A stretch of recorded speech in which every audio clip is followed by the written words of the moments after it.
ও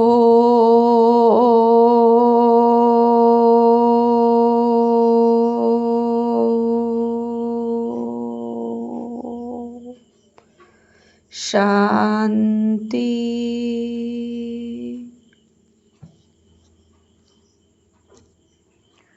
7/9/2024 প্রাতঃমুরলি। ওম শান্তি। বাপদাদা মধুবন। আজকের বাপদাদার অমূল্য মহাবাক্য হচ্ছে, মিষ্টি বাচ্চারা জ্ঞানের তৃতীয় নেত্র সর্বদা উন্মোচিত থাকলে খুশিতে রোমাঞ্চিত হয়ে যাবে। খুশির পারদ সর্বদা ঊর্ধ্বে থাকবে। জ্ঞানের তৃতীয় নেত্র সর্বদা উন্মোচিত থাকলে খুশিতে রোমাঞ্চিত হয়ে যাবে।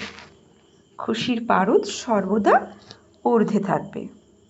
তো খুশির পারদ কি হয়? পারদ যখন উপর নিচ করে না, তো আমাদের খুশিও উপর নিচ হয়। কিন্তু সর্বদা উপরে থাকবে তখনই যখন আমরা জ্ঞান সর্বদা বুদ্ধিতে টপকাবে, আমাদের কর্মে আমরা দেখাতে পারবো। তো যত আমাদের তৃতীয় নেত্র সর্বদা উন্মোচিত থাকবে, ওই জন্য তৃতীয় নেত্র অর্থাৎ জ্ঞানের তৃতীয় নেত্র, তো রোমাঞ্চিত হয়ে যাবে, হ্যাঁ, রোমহর্ষিত হয়ে যাবে।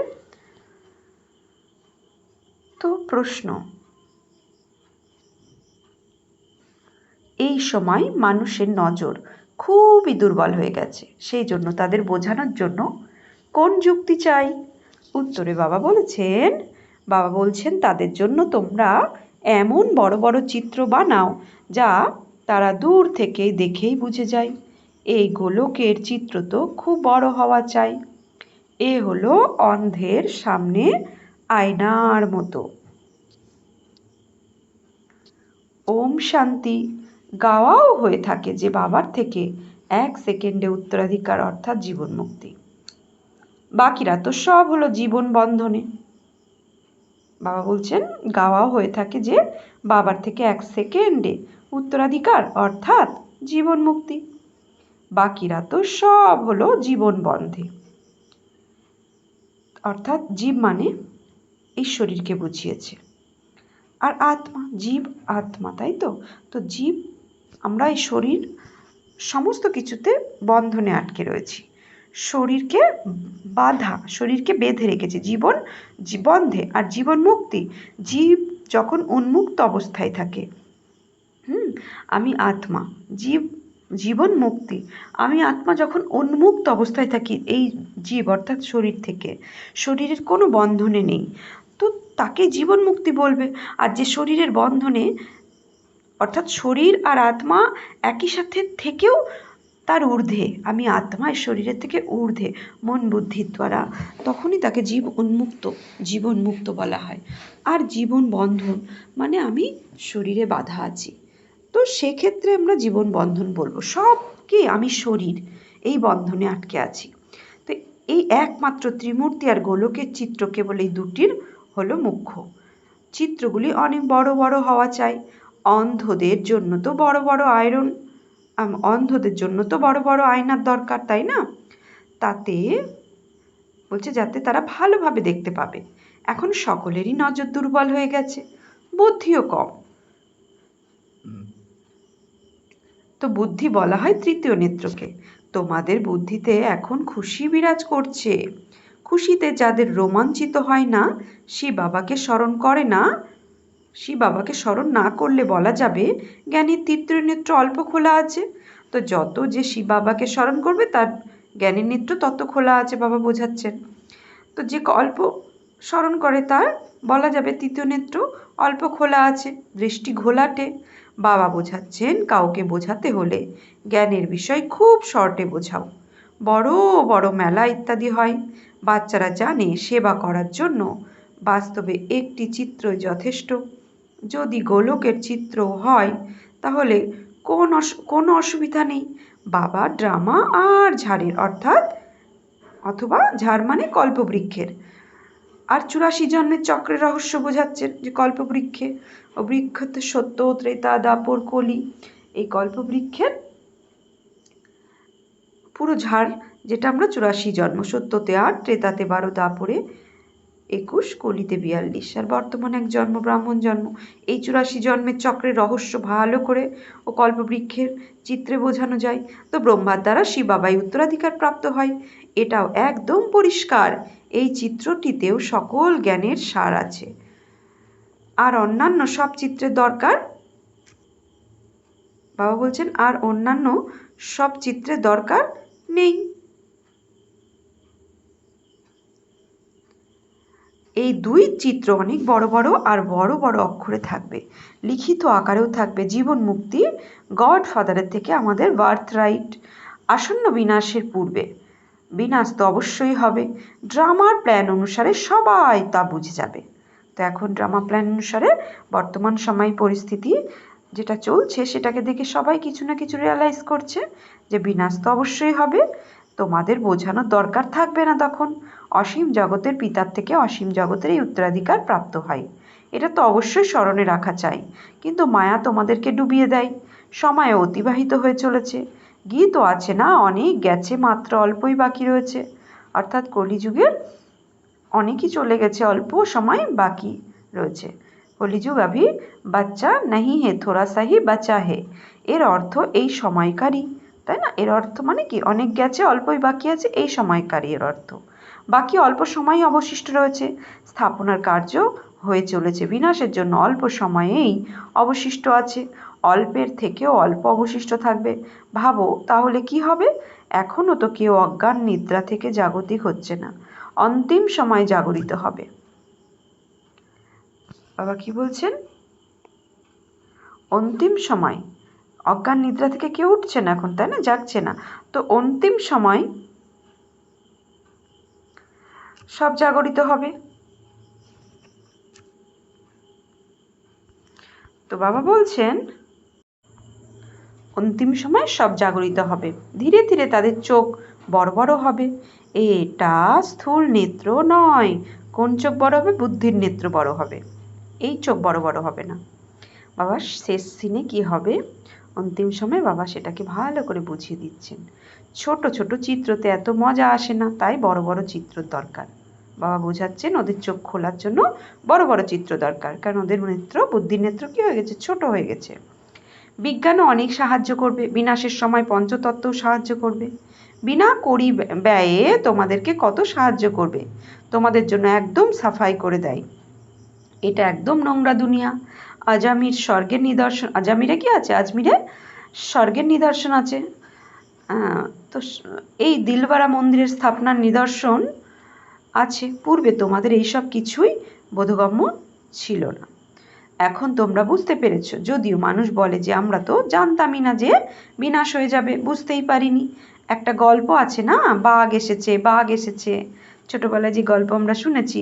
তো ব্রহ্মাকুমারীরা আমরা সবাই বলছি বিনাশ সামনে উপস্থিত, বিনাশ হয়ে যাবে দুনিয়া, সবাই নিজেকে কি বাবা শ্রীমতে চলো, বাবা শ্রীমতের আধারে নিজেকে চালাও, কিন্তু কেউই বিশ্বাস করছে না। তো বাঘ এসেছে, বাঘ এসেছে বলতো রোজ, কিন্তু একদিন সত্যি সত্যি বাঘ এসে গেল।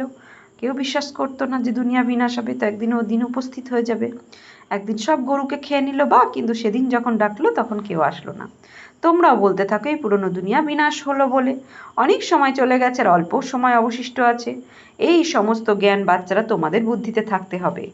আত্মায় ধারণ করে, বাবার আত্মার মধ্যেও জ্ঞান রয়েছে। তিনি যখন শরীর ধারণ করেন তখন জ্ঞান শোনান, অবশ্যই তার মধ্যে অনেক জ্ঞান আছে, তবেই তো তাকে জ্ঞানের সাগর গডফাদার বলা হয়।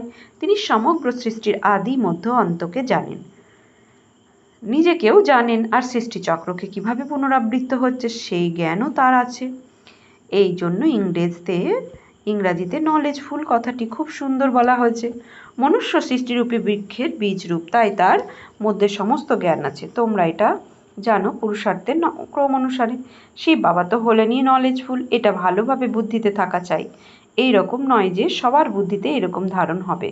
হয়তো ডায়েরিতেও লেখে, কিন্তু ধারণ কিছু নেই, নামমাত্র লেখে, কাউকে কিছুই বোঝাতে পারে না, শুধু কাগজকেই বলে।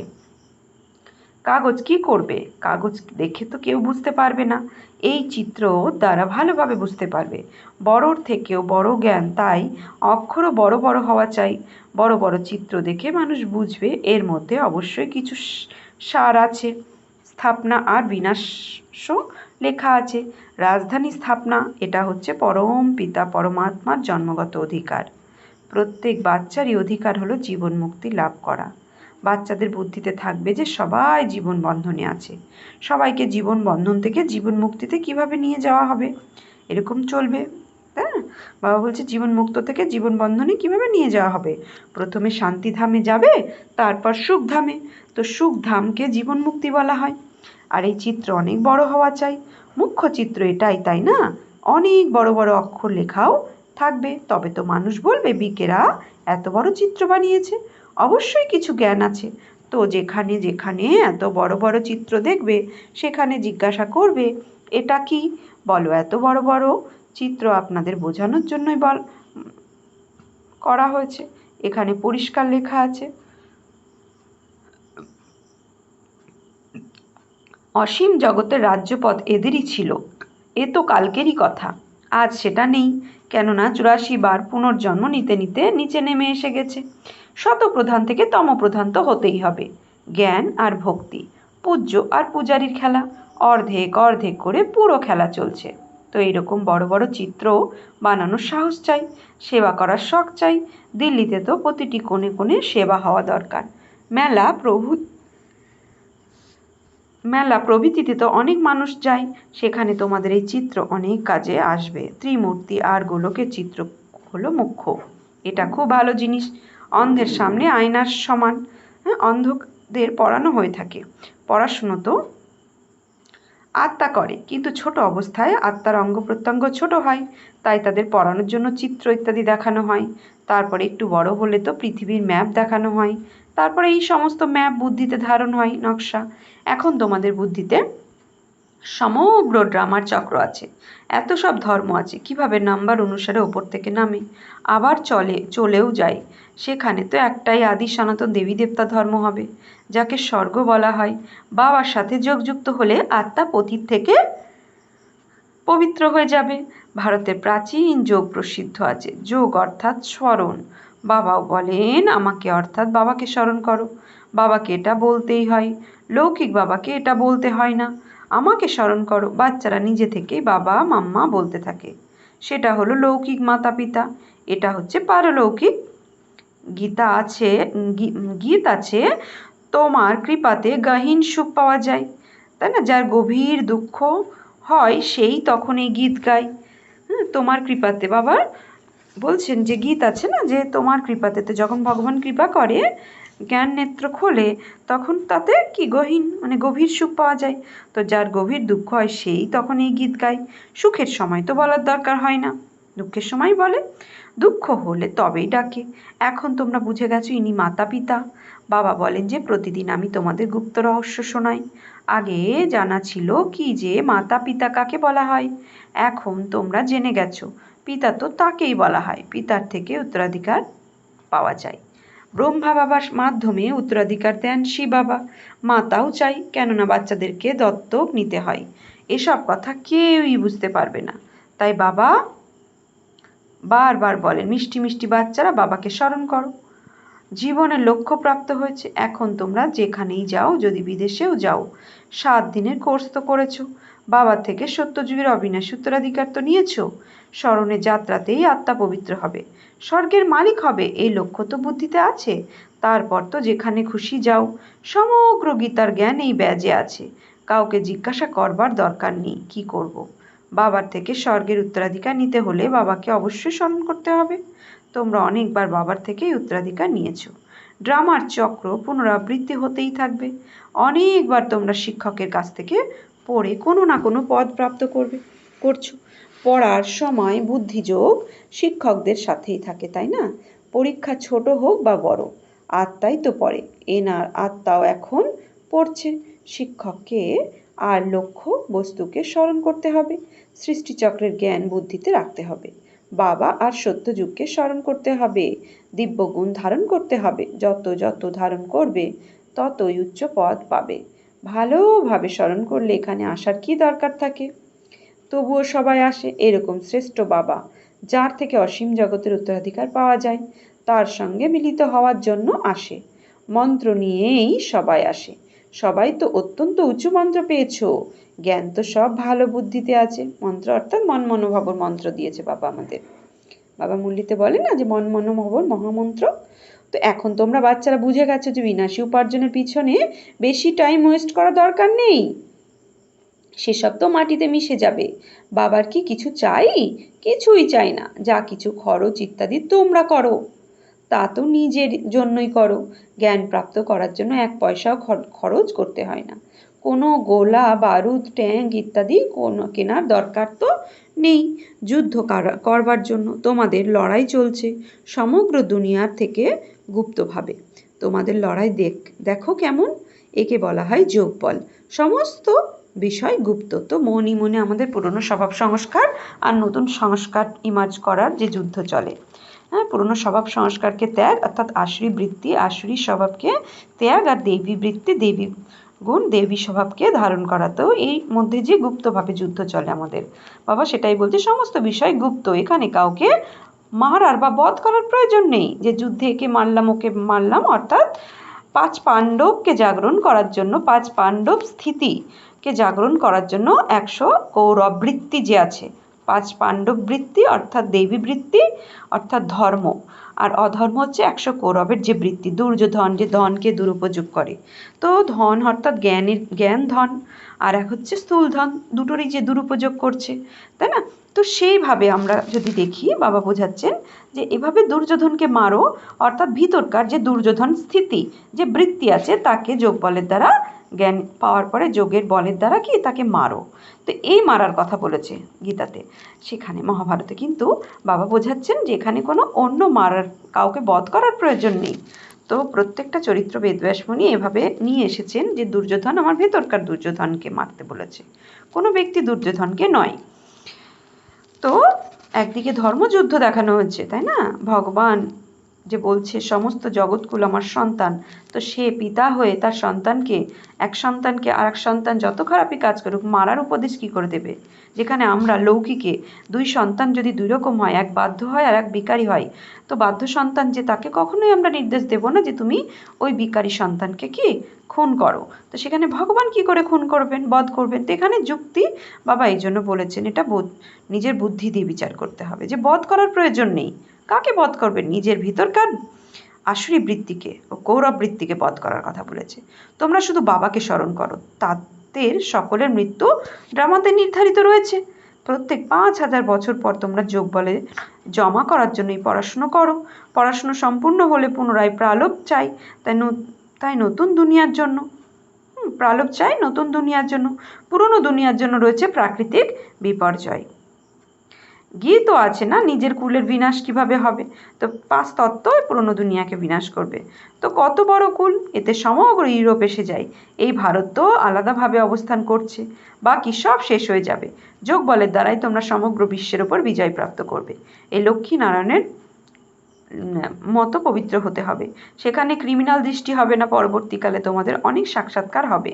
নিজেদের দেশের নিকটে আসতেই গাছপালা চোখে পড়তেই মন খুশিতে ভরে যাবে। তোমরাও এখন নিজের ঘরের সামনে এসে পৌঁছেছো, তোমরাও ঘরে চলে যাবে, পুনরায় সুখধামে আসবে। আর অল্প সময় আসে, স্বর্গ থেকে বিদায় নিয়েছিল, কত সময় অতিক্রান্ত হলো, এখন পুনরায় স্বর্গ নিকটে এসেছে। তোমাদের বুদ্ধি উপরে চলে যায়, সেখানে হলো নিরাকার দুনিয়া, যাকে ব্রহ্মাণ্ড বলা হয়ে থাকে। আমি সেখানকার নিবাসী। এখানে তোমরা 84 জন্ম ধরে তোমাদের কর্মফল অনুযায়ী ভূমিকা পালন করে চলেছ। এখন আমি ফিরে যাচ্ছি। তোমরা বাচ্চারা হলে অলরাউন্ডার, শুরু থেকে সম্পূর্ণ 84 বার জন্ম তোমরাই পেয়েছো। যারা দেরিতে আসে তাদের অলরাউন্ডার বলা হয়ে যাবে। বাবা বুঝিয়েছেন সর্বাধিক এবং সর্বনিম্ন কত জন্ম নাও? সর্বনিম্ন 1 জন্ম পর্যন্ত, বাকিরা সবাই পরমধামে ফিরে যাবে। নাটক সম্পূর্ণ হলেই খেলা শেষ।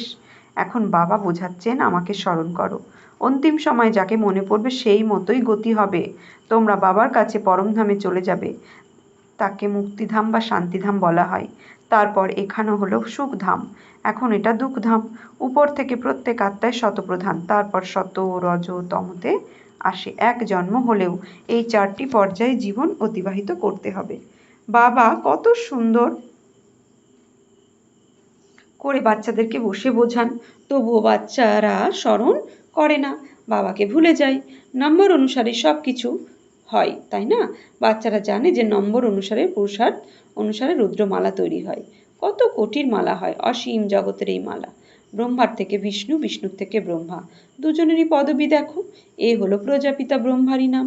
অর্ধকল্প পর আবার রাবণ আসে, ডিটিজম, তারপর ইসলামিজম ইত্যাদি ইত্যাদি। মানুষ আদম বিবিকে স্মরণ করে, আবার প্যারাডাইসকেও স্মরণ করে।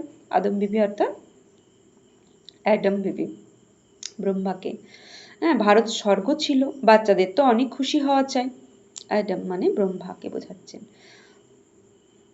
তো বাবা বলছেন বাচ্চাদের তো অনেক খুশি হওয়া চাই। অসীম জগতের বাবা, উঁচুর থেকে উঁচু ভগবান, উঁচুর থেকে উঁচু জ্ঞান শোনান। উঁচুর থেকে উঁচু পদ পাওয়া যায়। তো উঁচু থেকে উঁচু যেমন ভগবান, তার জ্ঞানও উঁচু থেকে উঁচু। আর সেই জ্ঞান যে নিজের জীবনে ধারণ করবে, তার পদও উঁচুর থেকে উঁচু। সব থেকে উঁচু শিক্ষক হলেন বাবা। তিনি শিক্ষক, আবার সদ্গুরুও সাথে নিয়ে যাবেন, তাই না? সদ্গুরু হয়েও এইরকম বাবাকে কেন স্মরণ করবে না? খুশির পারদ জড়তেই থাকবে, কিন্তু যুদ্ধের ময়দানে মায়া চিন্তা করার সময় দেবে না। তোমরা বাবার হয়ে যাও না। বাবা বলছেন তোমরা বারবার হেরে যাও।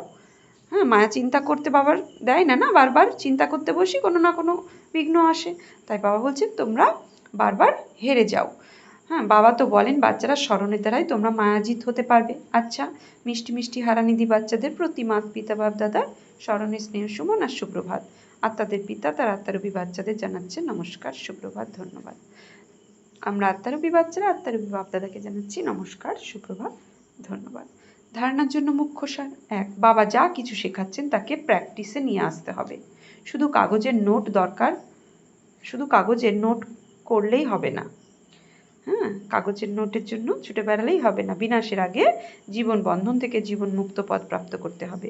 দুই, নিজের টাইম বিনাশী উপার্জনের পেছনে অধিক ওয়েস্ট করবে না, কেননা এসব তো মাটিতে মিশে যাবে।